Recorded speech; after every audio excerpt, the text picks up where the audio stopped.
आज आईपीएल 2026 में राजस्थान रॉयल्स और कोलकाता नाइट राइडर्स की टीमें आमने सामने थी। और जैसा कि क्रिकेट की दुनिया में कहा जाता है, जो शुरुआत संभल कर करे वही अंत में खेल अपने नाम करे। लेकिन आज की पहली पारी में यह कहावत कहीं ना कहीं अधूरी सी साबित होती नजर आई। एक तरफ थी कोलकाता नाइट राइडर्स, एक संतुलित और जीत की भूखी टीम, तो दूसरी तरफ राजस्थान रॉयल्स, जो इस पूरे टूर्नामेंट में सबसे ज्यादा इंटेंट दिखाने वाली टीमों में से एक रही है। लेकिन आज का दिन थोड़ा अलग था, थोड़ा उल्टा था। और सबसे बड़ा सवाल यहीं से शुरू होता है, टॉस का फैसला। टॉस जीता राजस्थान रॉयल्स के कप्तान रियान पराग ने और बिना ज्यादा सोचे समझे पहले बल्लेबाजी करने का फैसला कर लिया। यह फैसला शुरुआत से ही समझ से बाहर नजर आया, क्योंकि पिच पर नमी थी, गेंदबाजों को मदद मिल रही थी, नई गेंद स्विंग कर रही थी और स्पिनर्स को भी शुरुआती ओवर्स में टर्न मिल रहा था। ऐसे में पहले बैटिंग करना एक जोखिम भरा फैसला था और यही वो मोड़ था जहां से राजस्थान की पारी पर दबाव बनना शुरू हो गया। यहां कप्तानी पर सवाल उठाना जरूरी है, क्योंकि ऐसे हालात में आमतौर पर टीमें पहले गेंदबाजी करना पसंद करती हैं ताकि विपक्षी टीम को दबाव में डाला जा सके। राजस्थान रॉयल्स की ओपनिंग जोड़ी यशस्वी जायसवाल और वैभव सूर्यवंशी, जिन्हें इस सीजन की सबसे खतरनाक ओपनिंग जोड़ियों में गिना जाता है, आज अपने रंग में नजर नहीं आई। आमतौर पर यह जोड़ी पावर प्ले में ही मैच का रुख तय कर देती है, लेकिन आज दोनों बल्लेबाजों ने काफी धीमी शुरुआत की। शुरुआत में उन्होंने हालात को समझने की कोशिश की, गेंद को देखा, समय लिया और फिर धीरे धीरे शॉट्स खेलने शुरू किए। यह रणनीति गलत नहीं थी, लेकिन जिस तरह का इंटेंट इस जोड़ी से उम्मीद की जाती है वो आज कम दिखाई दिया। फिर भी दोनों बल्लेबाजों ने टीम को एक ठोस शुरुआत दी। पहला झटका राजस्थान को 81 रनों पर लगा, जब वैभव सूर्यवंशी 28 गेंदों पर 46 रन बनाकर आउट हो गए। उनकी पारी में 2 छक्के और 6 चौके शामिल थे, लेकिन आज वो अपने सामान्य आक्रामक अंदाज में नजर नहीं आए। उन्होंने संयम दिखाया, लेकिन शायद टीम को उनसे थोड़ी और तेजी की जरूरत थी। दूसरी ओर यशस्वी जायसवाल ने भी 29 गेंदों पर 39 रन बनाए। उनका भी अंदाज आज थोड़ा संभलकर खेलने वाला था, लेकिन उन्होंने अपनी टीम को एक अच्छी नींव जरूर दी।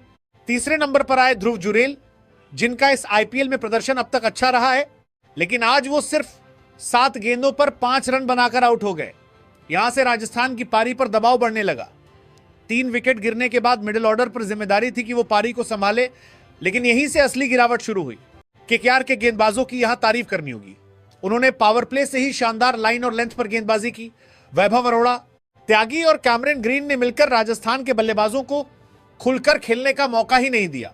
हर गेंद पर दबाव बनाया गया, रन बनाना मुश्किल कर दिया गया और यही वजह रही कि राजस्थान का स्कोर तेजी से आगे नहीं बढ़ सका। चौथे नंबर पर आए कप्तान रियान पराग, जिनसे इस सीजन में काफी उम्मीदें थी, लेकिन उनका प्रदर्शन लगातार सवालों के घेरे में रहा है। आज भी वो 14 गेंदों पर सिर्फ 12 रन बनाकर आउट हो गए। जब टीम को उनकी सबसे ज्यादा जरूरत थी, तब वो एक बड़ी पारी खेलने में नाकाम रहे। एक कप्तान के तौर पर यह उनकी जिम्मेदारी थी कि वो टीम को संभालते, एक मजबूत साझेदारी बनाते और पारी को आगे बढ़ाते, लेकिन वो फिर से टीम को बीच रास्ते में छोड़कर चले गए। यहां उनकी आलोचना जरूरी है, क्योंकि लीडरशिप सिर्फ टॉस जीतने तक सीमित नहीं होती, बल्कि मैदान पर प्रदर्शन भी उतना ही अहम होता है। शिमरन हेटमायर, जो अपनी आक्रामक बल्लेबाजी के लिए जाने जाते हैं, आज 18 गेंदों पर 15 रन ही बना सके। उनसे उम्मीद थी कि वो मिडिल ओवर्स में रन गति को बढ़ाएंगे, लेकिन वो भी दबाव में नजर आए और बड़ी पारी खेलने में असफल रहे। इस सीजन में उनका प्रदर्शन उम्मीदों के मुताबिक नहीं रहा है और आज का मैच भी उसी की एक और कड़ी साबित हुआ। इसके बाद फ्रेडा फ्रे भी 7 गेंदों पर 7 रन बनाकर आउट हो गए। पिछले मैच में उन्होंने अच्छी पारी खेली थी, इसलिए आज उनसे उम्मीदें ज्यादा थी, लेकिन वो भी उस भरोसे पर खरे नहीं उतर सके। फिनिशिंग की जिम्मेदारी निभाने में वो पूरी तरह नाकाम रहे। रविंद्र जडेजा जैसे अनुभवी खिलाड़ी से हमेशा उम्मीद रहती है कि वो दबाव के समय टीम को संभालेंगे, लेकिन आज वो भी 7 गेंदों पर 9 रन बनाकर आउट हो गए। एक सीनियर खिलाड़ी होने के बावजूद वो पारी को मजबूती नहीं दे सके और ये राजस्थान के लिए एक बड़ा झटका था। जोफ्रा आर्चर ने 5 गेंदों पर 8 रन बनाए, जो एक ठीक ठाक कैमियो कहा जा सकता है, लेकिन टीम को उससे ज्यादा की जरूरत थी। रवि बिश्नोई बिना खाता खोले आउट हो गए और शर्मा 3 गेंदों पर 1 रन बनाकर नाबाद रहे। इस तरह राजस्थान रॉयल्स की पूरी टीम 20 ओवर में 9 विकेट के नुकसान पर 155 रन ही बना सकी। यह स्कोर उस शुरुआत के मुकाबले काफी कम था जो उन्हें मिली थी। यहां सबसे बड़ी कमी मिडिल ऑर्डर की रही। जब टीम को स्थिरता की जरूरत थी तब एक एक करके विकेट गिरते गए और किसी भी बल्लेबाज ने जिम्मेदारी नहीं दिखाई। यहीं पर यह बात साफ हो जाती है कि टॉस का फैसला कितना अहम होता है। अगर राजस्थान पहले गेंदबाजी करती तो शायद हालात उनके पक्ष में होते और मैच का रुख कुछ और होता। अब बात करते हैं केकेआर की गेंदबाजी की, जो इस मैच की असली हीरो रही। वैभव अरोड़ा ने 4 ओवर में 37 रन दिए और लगातार दबाव बनाए रखा। त्यागी ने शानदार गेंदबाजी करते हुए 4 ओवर में सिर्फ 22 रन देकर 3 विकेट हासिल किए। यह प्रदर्शन मैच का टर्निंग पॉइंट साबित हुआ। कैमरन ग्रीन ने 2 ओवर में 27 रन दिए और थोड़े महंगे साबित हुए, खासकर पावर प्ले में, जहां उनसे बेहतर नियंत्रण की उम्मीद थी। लेकिन सुनील नरेन ने अपने अनुभव का पूरा फायदा उठाते हुए 4 ओवर में 26 रन देकर 2 विकेट लिए और रन गति को पूरी तरह कंट्रोल किया। वरुण चक्रवर्ती इस मैच के सबसे प्रभावशाली गेंदबाज रहे। उन्होंने 4 ओवर में सिर्फ 14 रन देकर 3 विकेट लिए और राजस्थान के मिडिल ऑर्डर को पूरी तरह तोड़ दिया। उनकी स्पिन के सामने बल्लेबाज पूरी तरह बेबस नजर आए। रामदीप सिंह ने भी गेंदबाजी की, लेकिन वो थोड़े महंगे साबित हुए और रन रोकने में उतने प्रभावी नहीं रहे। कुल मिलाकर यह पहली पारी एक क्लासिक उदाहरण थी कि कैसे गलत टॉस निर्णय, कमजोर मिडिल ऑर्डर और शानदार गेंदबाजी मिलकर एक टीम को औसत स्कोर तक सीमित कर सकते हैं। आज के मुकाबले की दूसरी पारी की शुरुआत एक ऐसी कहावत से करना बिल्कुल सही रहेगा जो इस पूरे चेस की कहानी को बयां करती है। कभी कभी छोटा लक्ष्य भी पहाड़ बन जाता है जब किस्मत साथ न दे और हालात खिलाफ हो जाएं। और आज कुछ ऐसा ही देखने को मिला जब 156 रनों के मामूली से लक्ष्य का पीछा करने उतरी कोलकाता नाइट राइडर्स की टीम ने इसे खुद अपने लिए एक मुश्किल इम्तिहान बना लिया। जहां एक तरफ ये टोटल कागज पर आसान नजर आ रहा था, वहीं दूसरी तरफ मैदान पर हालात बिल्कुल अलग कहानी लिख रहे थे।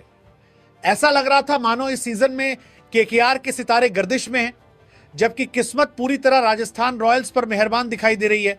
156 रनों के लक्ष्य का पीछा करने उतरी केकेआर की ओपनिंग जोड़ी। टिम सेफर्ट और कप्तान अजिंक्य रहाणे से उम्मीद थी कि वो एक ठोस और आत्मविश्वास भरी शुरुआत देंगे, लेकिन जो हुआ उसने पूरे मैच का रुख शुरुआती पलों में ही बदल दिया। पहली ही गेंद पर टिम सेफर्ट बिना खाता खोले पवेलियन लौट गए। यह सिर्फ एक विकेट नहीं था, बल्कि केकेआर के आत्मविश्वास पर सीधा वार था। पहली गेंद पर विकेट गिरना किसी भी टीम के लिए बड़ा झटका होता है और यहां भी वही हुआ। टीम अभी संभल भी नहीं पाई थी कि दबाव अचानक कई गुना बढ़ गया। इसके तुरंत बाद कप्तान अजिंक्य रहाणे क्रीज पर आए, जिनसे उम्मीद थी कि वो पारी को संभालेंगे, लेकिन वो भी सिर्फ 2 गेंदों का सामना करके बिना कोई रन बनाए आउट हो गए। ये केकेआर के लिए दोहरा झटका था। कप्तान का इस तरह बिना खाता खोले आउट होना न सिर्फ टीम के लिए बल्कि उनकी लीडरशिप पर भी सवाल खड़े करता है। इस पूरे सीजन में उनकी कप्तानी बेहद फीकी रही है। रणनीति में कमी, फैसलों में स्पष्टता का अभाव और सबसे अहम, खुद का प्रदर्शन पूरी तरह निराशाजनक। एक कप्तान से उम्मीद होती है कि वो मुश्किल समय में आगे बढ़कर टीम को रास्ता दिखाए, लेकिन रहाणे जिम्मेदारी को निभाने में पूरी तरह असफल रहे। आज का ये प्रदर्शन उसी का एक और उदाहरण था। 2 विकेट गिरने के बाद केकेआर की टीम एक बार फिर गहरे संकट में फंस चुकी थी। स्कोरबोर्ड पर रन बहुत कम थे, लेकिन दबाव इतना ज्यादा था कि हर बल्लेबाज के कदम भारी नजर आ रहे थे। राजस्थान रॉयल्स के गेंदबाजों ने इस मौके का पूरा फायदा उठाया और मैच पर अपनी पकड़ मजबूत कर ली। ऐसा लग रहा था कि राजस्थान की पूरी टीम इस समय पूरी तरह मैच पर हावी हो चुकी है और जीत के बेहद करीब खड़ी है। तीसरे नंबर पर आए रघुवंशी, जो मिडिल ऑर्डर के बल्लेबाज हैं और जिनसे इस मैच में उम्मीद थी कि वो पारी को स्थिरता देंगे, लेकिन उनका प्रदर्शन भी निराशाजनक रहा। उन्होंने 19 गेंदों पर सिर्फ 10 रन बनाए। यह एक ऐसा समय था जब टीम को एक जिम्मेदार और समझदारी भरी पारी की जरूरत थी, लेकिन रघुवंशी न तो रन गति बढ़ा पाए और न ही स्ट्राइक रोटेट करने में सफल रहे। इस पूरे आईपीएल सीजन में भी उनका प्रदर्शन कुछ खास नहीं रहा है और आज का मैच भी उसी निरंतरता को दर्शाता है। ऐसे मौके पर उनका क्रीज पर टिककर खेलना जरूरी था, लेकिन वो टीम को उस स्थिति से निकालने में पूरी तरह असफल रहे। यहां उनकी आलोचना बिल्कुल जायज है। इसके बाद क्रीज पर आए कैमरून ग्रीन, जिनसे आज सबसे ज्यादा उम्मीदें थी। पिछले मैच में उन्होंने शानदार प्रदर्शन किया था और फॉर्म में नजर आ रहे थे। यही वजह थी कि आज उनसे उम्मीद थी कि वो इस मुश्किल परिस्थिति में टीम को संभालेंगे, एक बड़ी पारी खेलेंगे और लक्ष्य तक पहुंचाएंगे। उन्होंने 13 गेंदों पर 27 रन बनाए, जो देखने में तेज जरूर लगता है, लेकिन हालात को देखते हुए यह पारी अधूरी थी। जब टीम को सबसे ज्यादा जरूरत थी कि कोई बल्लेबाज अंत तक टिके, तब ग्रीन भी अपनी पारी को लंबा नहीं खींच सके और टीम को बीच मझदार में छोड़कर चले गए। उनकी यह पारी टीम के लिए राहत नहीं बन सकी, बल्कि एक और अधूरा प्रयास बनकर रह गई। ऐसे समय में सिर्फ तेज रन बनाना काफी नहीं होता, जिम्मेदारी लेकर अंत तक खेलना ज्यादा जरूरी होता है, और ग्रीन इसमें नाकाम रहे। इस समय तक मैच का पूरा कंट्रोल राजस्थान रॉयल्स के हाथों में जा चुका था।